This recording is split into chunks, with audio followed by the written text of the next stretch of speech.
Another key aspect of managing some of the lows that can happen to us as counselors is developing honesty and vulnerability with yourself. And this can be very hard because sometimes we don't want to be honest with ourselves.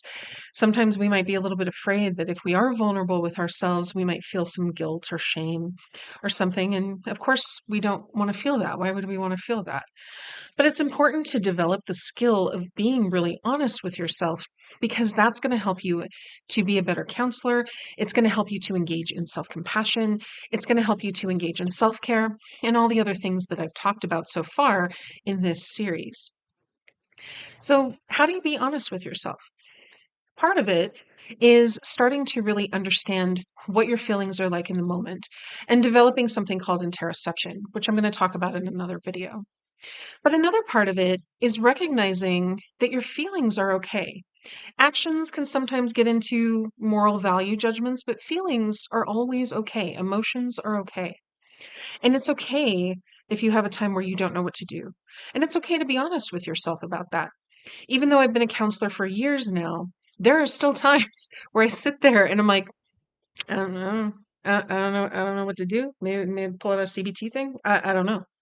And that's okay. And if I'm honest with myself about that, then I can address it. I can say, okay, here are some things that I can do in those situations, or I need to get some consultation with this client. It's also okay if you don't feel like being a counselor that day. And if you wake up and you don't feel like being a counselor that day, it's very important to acknowledge that to yourself. Because if you try to push that away and pretend like, oh, well, of course I want to be a counselor every day. This is my mission. If you push that away from yourself, it's going to intensify the feeling. It's going to intensify any guilt that you might feel along with that.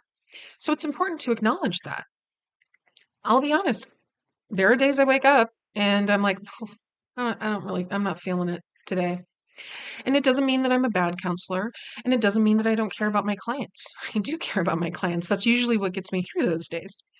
But it's important to recognize that with yourself and not try to pretend that it's not happening. It's important to be honest when you're feeling that way. It's okay if you don't know what your client is experiencing. There are times where, you're not going to be able to really reflect the meaning because you might not be really sure what the meaning is. And that's okay. And it's okay to be honest with yourself about that. In that moment, rather than trying to grasp at straws or come up with something, it's okay to think, don't really know what this means. And so maybe this is a moment where you ask the client to tell you more about that. Or maybe that's where you ask them, like, what do you think the meaning is of this? But it's okay to recognize if you're having that moment. And it's okay if you don't quite know what you're experiencing in the moment. As long as you can be aware that you're experiencing something that might be interrupting the therapeutic alliance or might be interrupting your ability to provide the counseling interventions in that moment, that's okay. And it's also okay if you experience countertransference. It's basically a guarantee. You are a human. You will experience this. Experiencing it is okay. There's nothing wrong with experiencing it. The reason why we talk about it in counselor training is because we want you to be aware of it so that it doesn't impact the client. But be honest with yourself when you're feeling that. I've had clients that remind me of people in my life who have hurt me or who I don't like. And I have to be aware of, like, I think the thought I just had might be a little bit judgmental, and I think it might be because they're reminding me of this other person. So I need to make sure not to say that. And it's important to recognize that you experience that and be very honest with yourself, or else you take the chance of stepping up and saying something or acting on that countertransference.